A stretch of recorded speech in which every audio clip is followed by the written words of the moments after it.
लता को रह रहकर आज सुबह से ही सीने में भारीपन और हल्का सा दर्द महसूस हो रहा था, पर काम की अधिकता की वजह से उसने इस ओर ध्यान न दिया। अभी स्कूल में बच्चों की परीक्षा चल रही है, इसलिए वो स्कूल से छुट्टी नहीं ले सकती। जैसे तैसे घर का काम पूरा कर वो स्कूल पहुंची। अभी स्कूल के गेट पर ही पहुंची थी कि अचानक उसे चक्कर आया और वही धम से पड़ी।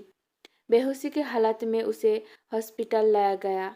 उसके पति दीपक को हॉस्पिटल में बुला लिया गया।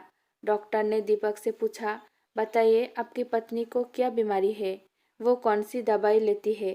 दीपक ने कहा, डॉक्टर साहब मेरी पत्नी को कोई बीमारी नहीं है, बस हाई ब्लड प्रेशर की कई दवाई लेती है शायद। शायद? तो क्या आपको उस दवाई के बारे में मालूम नहीं? नहीं, मेरे बेटे नीरज को शायद मालूम है। डॉक्टर ने नीरज से जब दवाई के बारे में पूछा तो उसने भी यही कहा कि उसे मालूम नहीं कि उसकी माँ कौन सी दवाई लेती है। जब नीरज ये बात बता रहा था तब उसकी आवाज़ कांपने लगी और नजरें पिता की तरफ मुड़ गई। मन में ग्लानि थी कि आज तक उसने ये जानने की कोशिश ना की कि माँ कौन सी दवाई लेती है। डॉक्टर ने दोनों को कहा, आप लोगों दोनों को मालूम नहीं कि लता कौन सी दवाई लेती है? आप लोग इतने गैर जिम्मेदारी कैसे हो सकते हो?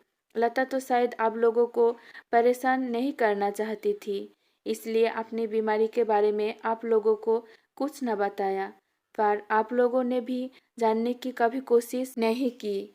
घबराते हुए दीपक ने पूछा, बताइए डॉक्टर साहब, लता को आखिर क्या बीमारी है? डॉक्टर ने कहा, उन्हें दिल की बीमारी है। उनका दिल बहुत कमज़ोर हो गया है और इसकी रफ्तार धीमी हो गई है। इसे डॉक्टर्स की भाषा में हार्ट प्रॉब्लम कहते हैं। डॉक्टर की बातें सुन नीरज की आंखों से आंसू निकल पड़े और दीपक अपराध बोध में डूबता जा रहा था। सचमुच उसने तो पिछले कुछ दिनों से लता और घर की तरफ ध्यान ही नहीं दिया, बस ऑफिस के काम में उलझ रहा। लता इतने बीमार होने के बावजूद भी घर और स्कूल दोनों संभालती रही। उसने मन ही मन फैसला किया, अब वो ऑफिस और घर में बराबर समय देगा। बस ईश्वर की कृपा से लता स्वस्थ हो जाए। प्रार्थना के लिए उसने दोनों हाथ जोड़ लिए।